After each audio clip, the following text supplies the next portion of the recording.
Je bénis la présence de tout un chacun dans ces lieux.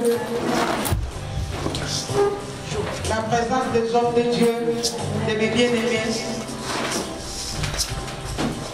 Je me tiens sous l'autorité de l'homme de Dieu, Pasteur Noël, et sous l'autorité de la servante de Dieu, l'évangéliste Grâce. Et ce matin, je crois et je vois que l'huile qui se déverse sur son serviteur et sur sa servante, comme ce jour-là, la Bible dit que l'huile descendait sur la tête d'Aaron et descendait sur la barbe et sur le bord de sa robe. Ce matin, je suis en dessous et je suis en train de bénéficier de l'huile qui descend sur la tête de ton serviteur et de sa servante. Amen, amen. Ce matin, bien aimé, nous avons un invité spécial. Peut-être que tu ne le connais pas, peut-être que tu le connais, mais il est là. Amen. Avant que nous venions ici, il était déjà là. Amen, amen, amen. Voilà pourquoi nous voulons nous lever pour l'acclamer et très fort. Nous voulons acclamer la présence du Saint-Esprit.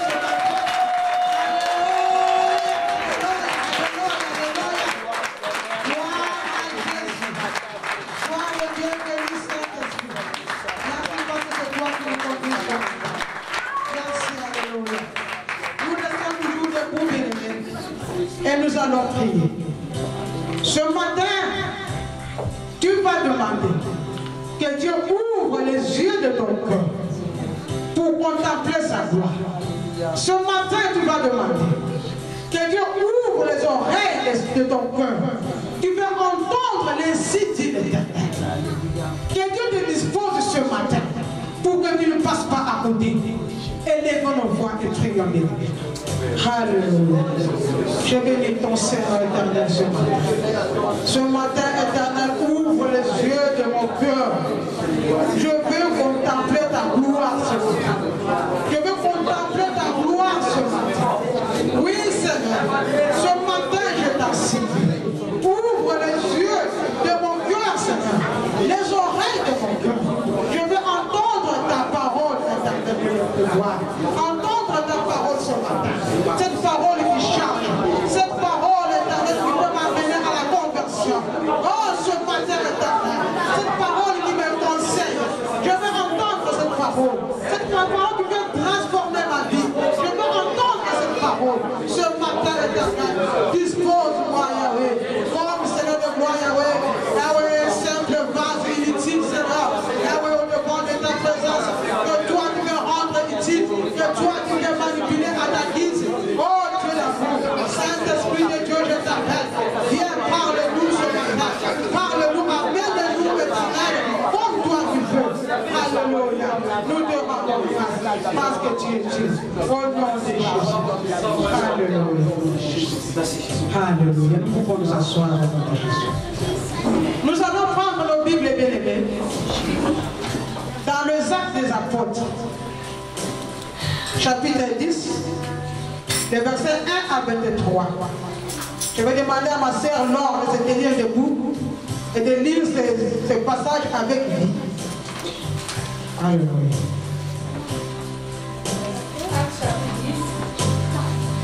Verset 1 jusqu'à 23. Je lis la parole de Dieu. Amen. Il y avait à Césarée un homme nommé Corneille, centenier dans la cour dite italienne.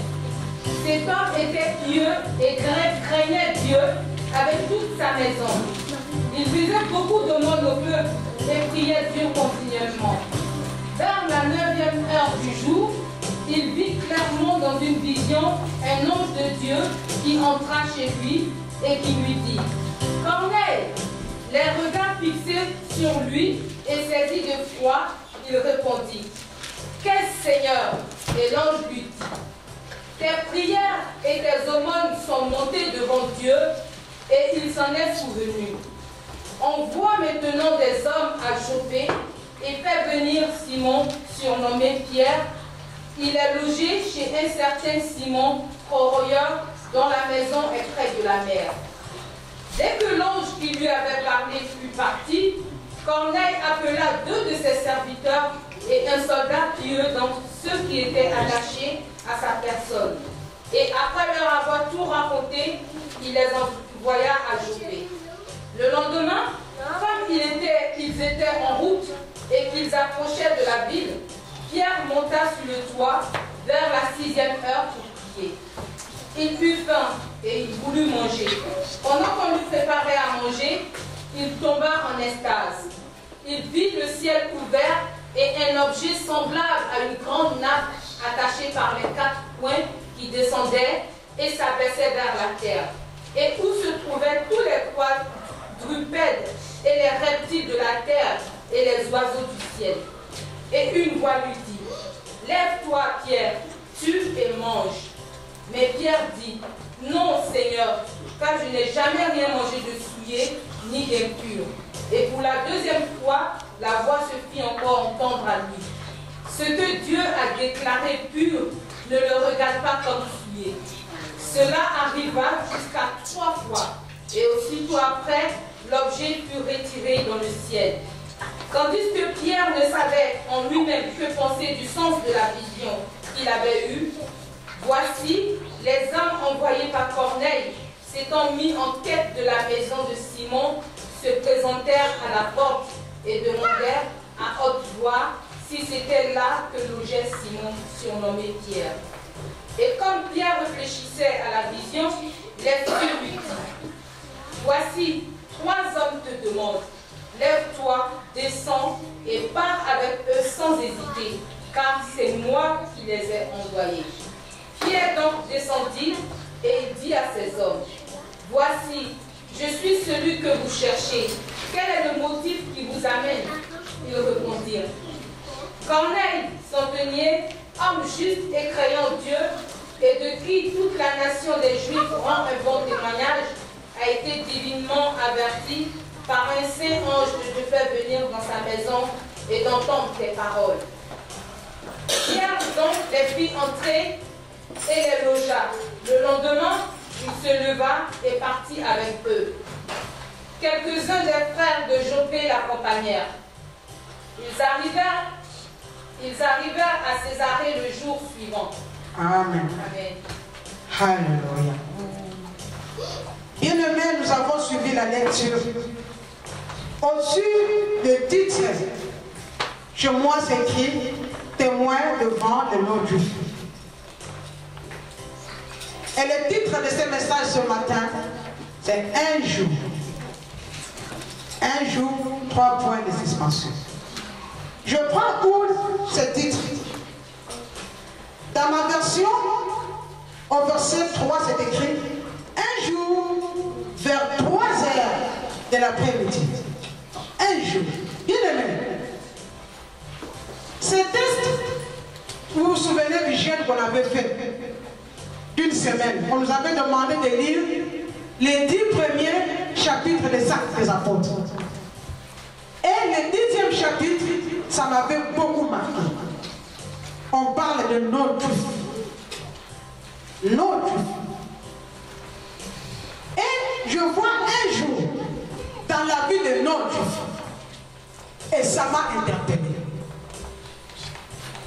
Si aujourd'hui on pouvait amener notre frère Barthélemy, fils de Timée, pour témoigner de sa vie, nous allons l'écouter. Il va nous dire combien de fois il a souffert étant qu'aveugle. Combien de fois les gens mettaient sur sa main des pierres, des cailloux pour se moquer de nous. Et à la fin, il allait nous dire un jour. Alléluia. Si aujourd'hui notre sœur, la femme aux pertes de sang, pouvait venir témoigner, elle va nous dire combien elle a perdu d'argent, sa richesse pour chercher la guérison. Elle finira par nous dire un jour. Souvenez-vous de cet homme de 38 ans à la piscine de Bethsaïda. Si aujourd'hui il vient nous témoigner, il vient pour témoigner son Dieu, il va nous dire combien de fois il était témoin des miracles des autres, combien de fois il était témoin de la guérison des autres, combien les autres se précipitaient pour courir, pour se jeter dans la piscine et il retournait guéri. Il va nous témoigner tout ça. Et il va nous dire, je n'avais pas de force. Je regardais les autres être guéris. Je regardais les autres être délivrés. Je regardais les autres venir. Je les voyais venir. Et ils revenaient malades. Je les voyais. Et ils repartaient délivrés. Je les voyais. Mais un jour, il y a un jour bien aimé pour toi. Amen. Aujourd'hui, c'est ton jour, c'est mon jour. Quand j'ai eu ces choses, je ne pensais pas que je pouvais me tenir devant vous avec ce titre-là. Je me suis dit, mais pourquoi cet esprit est aussi compliqué? Un jour, ta vie peut changer. Regardez cet homme qu'on est. La Bible dit qu'il était non-Dieu, ça signifiait il n'était pas né de nouveau. Il n'était pas né de nouveau. Il n'avait pas Jésus en lui. Mais quelque chose de merveilleux, cet homme, il était prié. Caractéristique. La Bible dit un homme prié adorait Dieu. Et il l'adorait habituellement, continuellement. Et au troisième heure de l'après-midi. Et c'est l'une des heures que le peuple d'Israël, que les Juifs avaient l'habitude d'adorer leur Dieu.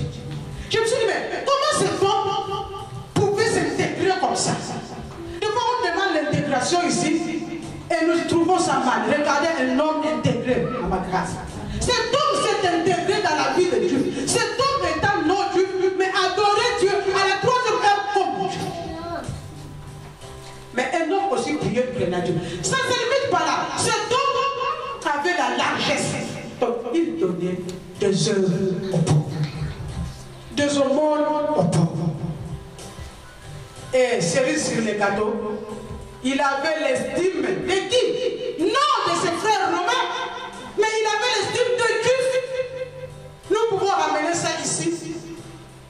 Si nous venons à notre ville courante, tu y as un voisin béni, un voisin qui craint Dieu. Il ne connaît pas Dieu, mais il craint Dieu. Pourquoi? Parce qu'il a déjà la loi de Dieu inscrite en lui. Amen. Il a la loi de Dieu en lui, dans son cœur. Il sait qu'il ne peut pas prendre le mari d'une autre femme. Je ne peux pas prendre la femme de notre mari. Je ne peux pas voler. Je ne peux pas tuer. Il a la loi de Dieu inscrite dans son cœur. Et il agit, mais il n'a pas Dieu, il n'a pas Jésus, mais il agit comme si c'était le cas de cet homme Corneille. Et cet homme comme ça, il a l'estime de qui? Des chrétiens. Vous vous rendez compte? Il y a un frère de mon pays qui chante. J'ai cherché le monde. Je l'ai trouvé où? À l'église. J'ai cherché le monde, je l'ai trouvé à l'église. Et l'église, je l'ai trouvé dans le monde. Regardez l'exemple de cet homme non Dieu. Mais qui agit comme si. Bien aimé. Cet homme, tellement il avait l'habitude d'adorer son Dieu, adorer ses mains. Il n'adorait que son Dieu. Et un jour, il y eut la visitation de qui? De l'ange. Dieu a dépêché l'ange. Il a vu le comportement de cet homme. Il observait, il voyait les largesses, les aumônes qu'il faisait. Cet homme, Dieu l'observait. Bien-aimé, Dieu voit tout. Dieu sait tout. Dieu connaît tout. Nous ne sommes pas cachés devant Dieu. Nous ne sommes pas cachés. Nous sommes venus comme des vers de terre devant notre Dieu. Dieu voyait tout ça. Et il a dépêché l'ange. Il va dépêcher l'ange pour lui dire, Corneille, ta prière a été entendue. Et Dieu a vu les aumônes que tu donnes. Ta prière a été entendue. Ton adoration est montée au ciel. Comme une offrande incroyable, un parfum de bonne odeur. Que Dieu, quand il s'élève, mais qui est celui-là qui m'adore? Qui n'arrête pas de m'adorer? Est-ce que nous adorons Dieu? Nous prenons notre temps habituel d'adorer notre Dieu. Est-ce que nous avons l'habitude d'adorer notre Dieu? Un temps fixé pour adorer notre Dieu? On nous a prêché un jour ici même. On nous a vraiment donné quelque chose de merveilleux. Un culte matinal, bien aimé. C'est comme pas d'heure. Donc son Dieu savait qu'à 15 h, Corneille est là. Quand Dieu entend une adoration qui monte, il sait que là, c'est Corneille. Et si à 15 h, Corneille ne se pointe pas, Dieu va se demander, mais qu'est-ce qui se passe avec Corneille? Qui est celui-là qui empêche Corneille de m'adorer? Voilà pourquoi des fois Dieu frappe le mari, bien l'homme, quand il empêche la femme d'adorer, bien l'homme d'adorer. Voilà pourquoi cet homme en avait l'habitude. On nous a dit un culte matinal. C'est la façon de se présenter devant ton Dieu. Même si tu n'as pas beaucoup à dire, dans le silence, tu peux adorer ton Dieu. Il peut te présenter et te dire, Seigneur, me voici. Il est 5h30, je me présente et dis, Seigneur, me voici. Et je suis là tranquille, calme. Si je n'ai rien à dire, je le contemple seulement. Jusqu'à ce que mon cœur va se dire. Et chaque 50 ans, c'est comme ça. Et un jour, ça finira par que Dieu fasse quoi? Me visite. Et quand Dieu va visiter la vie de telle personne, est-ce que tu vas jalouser cette personne? Non. Est-ce que tu vas jalouser cette personne? Impossible parce que tu ne sais pas comment lui, il marche avec son Dieu. Alléluia. Cet homme, Dieu a dit non, il faut que Corneille soit sauvé. Si on voit dans Jean 1, au verset 11 jusqu'à 12, la Bible dit assez, il est venu pour les siens, mais les siens ne l'ont pas reçu. Les siens ne l'ont pas reçu. Mais à tous ceux qui l'ont reçu, il leur a donné le pouvoir de devenir enfants de Dieu. Donc Corneille n'était pas encore enfant de Dieu. Il fallait que Christ vienne dans sa vie pour que cet homme Corneille devienne enfant de Dieu. Et Dieu lui a fait cette grâce-là. Il va envoyer l'ange dans la vie de Corneille pour lui dire, envoie des hommes à Jaffa. Fais venir Pierre, mon serviteur. Fais-le venir. Et ça s'est limité là. Envoie les hommes à Jaffa. Fais venir Pierre. Corneille ne savait pas. On va faire venir Pierre. Pourquoi? Toi et moi, on va poser la question. Oh Dieu, pourquoi il va venir? Mais je t'adore, je donne des offrandes, mais pourquoi Pierre va venir encore? C'est que tu peux faire, tu peux le faire, tu es Dieu. Oh, je vais te dire une chose, bien aimé. Dieu passe toujours par des personnes pour faire quelque chose dans la vie d'une autre personne. Parce qu'il est Dieu. C'est pas pour réétablir ses serviteurs. Parce qu'il passe par eux pour nous saisir, pour nous atteindre. Il faut faire venir Pierre. Et Dieu, comme il est bien organisé, il va précéder dans la vie de Pierre. Pierre va voir une vision. Une nappe qui descend avec de quoi tromper, avec des reptiles, avec des animaux, des oiseaux. Et il va dire à Pierre, tue et mange. À 3 fois. Pierre dit non. Je ne mange rien de pur. Et la voix lui dit, c'est que moi je déclare pur. Pourquoi tu le dis de pur? Bien aimé, ne regarde pas ta soeur à côté de toi parce qu'elle ne prie pas. Tu la traites d'une païenne. Ne regarde pas ton frère à côté parce qu'il ne fait pas ce que toi tu fais, qu'il n'est pas dit. Ne déclare pas ce que Dieu a gardé pur d'impur. Parce que ton voisin, il ne prie pas. Tu le traites de tout le monde.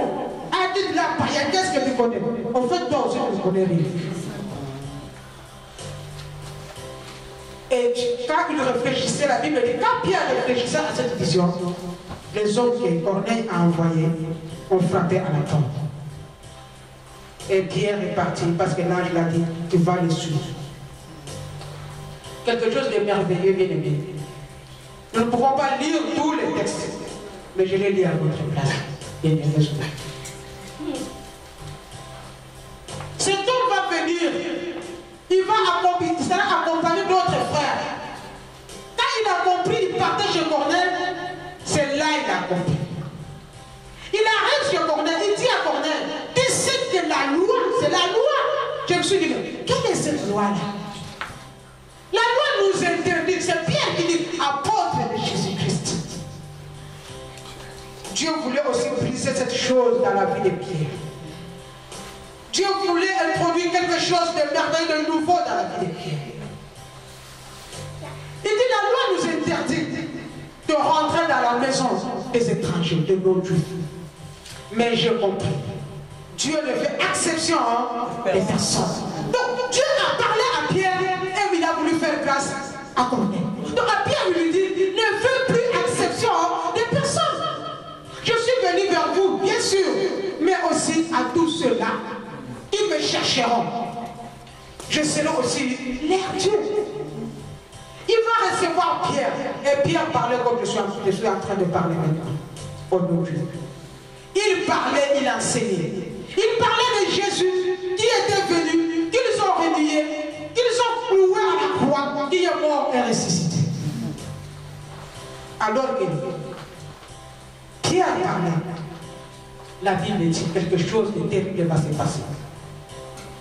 Le Saint-Esprit est descendu dans la vie de ce non-juif. Il n'était pas encore baptisé. Il ne peut-être n'est pas encore baptisé dans cette église, le baptême d'eau. Mais regarde, ces hommes, Corneille et sa maison et ses amis intimes, ils ont reçu la grâce. Ils étaient d'abord baptisés par le Saint-Esprit. Et Pierre a dit, mais on va refuser à ces hommes qui ont eu le baptême du Saint-Esprit, le baptême d'eau. Ce matin, bien aimé, nous venons d'entendre la vie de Corneille, de notre Juif à la vie sauve. Il a été sauvé, il a reçu le salut dans sa vie. Il a reçu le salut dans sa famille. Bien aimé, qu'est-ce que toi tu fais que tu demandes à ton Dieu qui a tant direct et tu te dis je suis fatigué?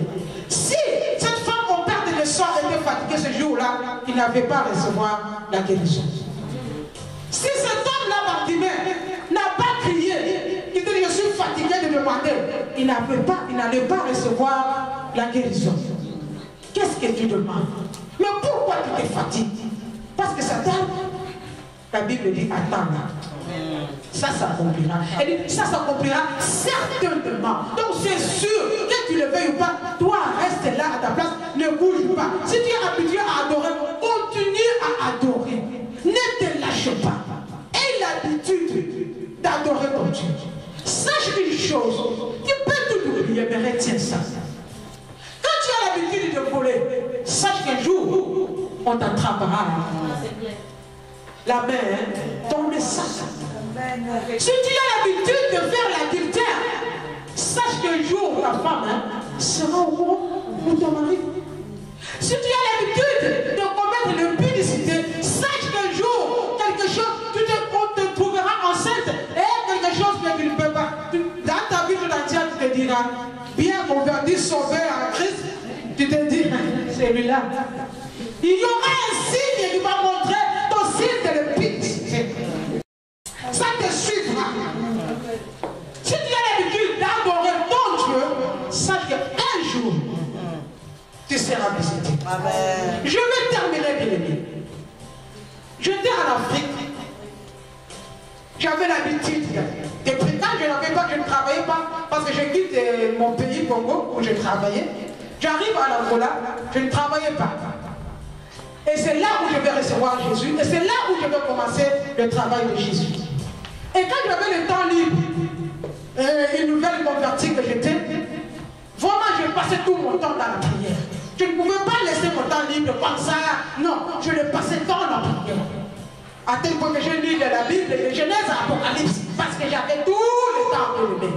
Toi qui as le temps libre, profite de ça.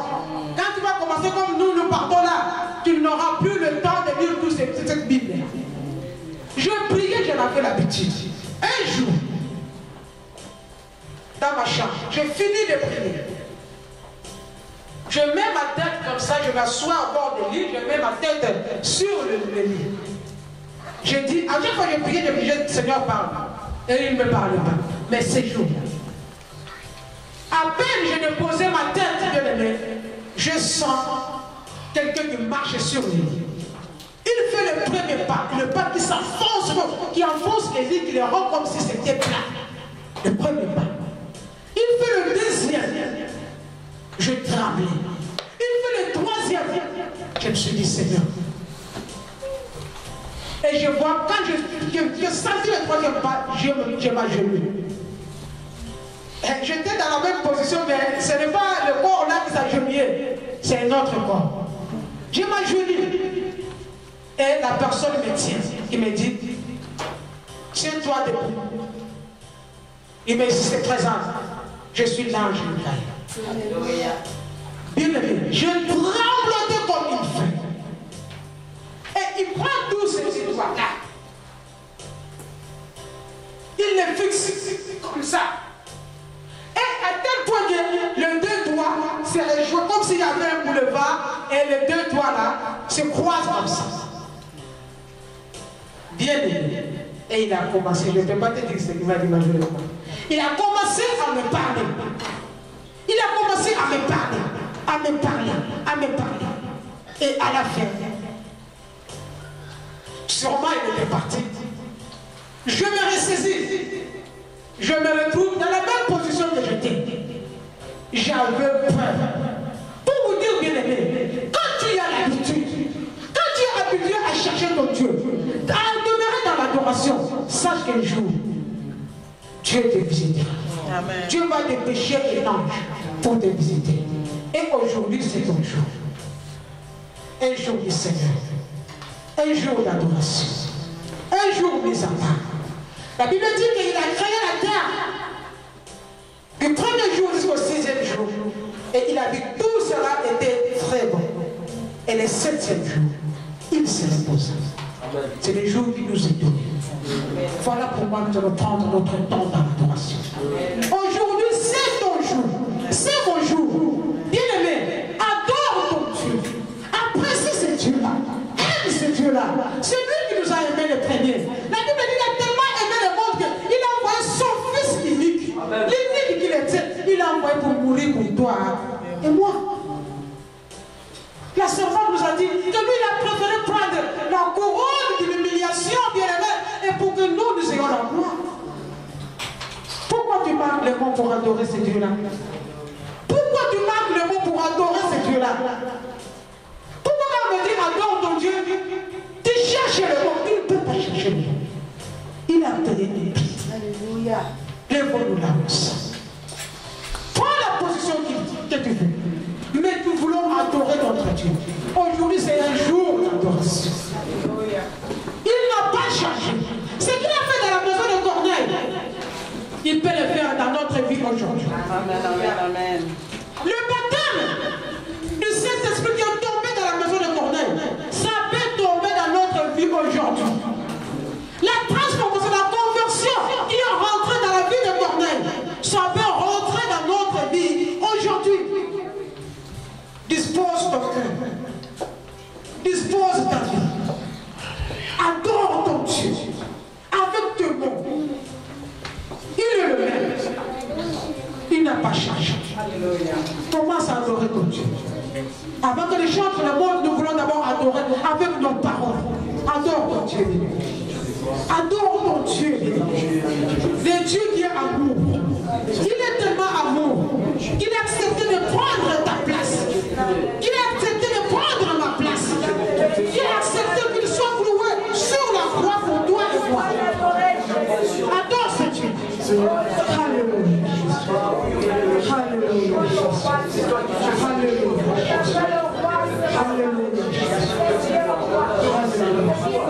Il n'a pas changé. Tu es le même. Tu es le même. Tu es le même. Le roi de roi, le Seigneur de Seigneurs. Alléluia. Il n'a pas changé. Ce que tu as fait dans la vie de Corneille, tu peux le faire maintenant. C'est toi qui faisais de la vie. C'est toi qui faisais de la vie. C'est toi qui fais la vie. À chacun, c'est ta vie éternelle. Et Dieu est vrai. Ce matin, nous sommes venus t'adorer. Ce matin, nous sommes venus t'adorer. Ce matin, nous sommes venus t'adorer. Ce matin, nous sommes venus te dire que nous t'aimons. Nous t'aimons. Ce matin, nous t'aimons. Nous t'aimons. Nous t'aimons. Ce matin, nous sommes venus te dire que nous t'aimons. Ce matin, nous sommes venus te dire que nous t'aimons. Ce matin, nous sommes venus te dire que c'est toi le roi de roi. C'est toi le Seigneur de Seigneur. Oh, toi le roi.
Jésus.